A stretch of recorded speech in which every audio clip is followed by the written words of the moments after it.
এখন কটা বাচ্চা রাত্রি তোমরা দেখে নাও। দেখো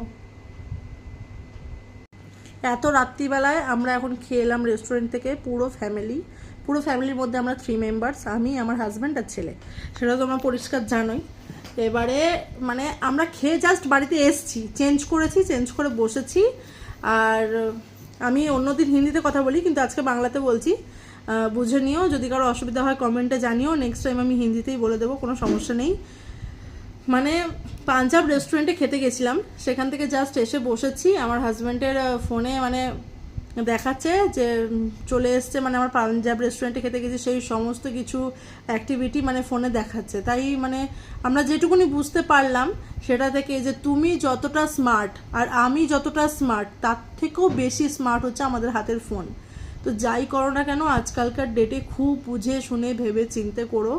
আর আমিও আজকে থেকে ভীষণভাবে সাবধান হয়ে গেলাম, এটাও তোমাদেরকে বলে দিলাম যে তোমরাও ভীষণভাবে সাবধান হয়ে যাও, যা কিছু করো না কেন অনেক বুঝে শুনে করো। চলো ঠিক আছে, অনেক রাত হয়ে গেছে, আজকে আর কিছু বলবো না, টাটা, গুড নাইট।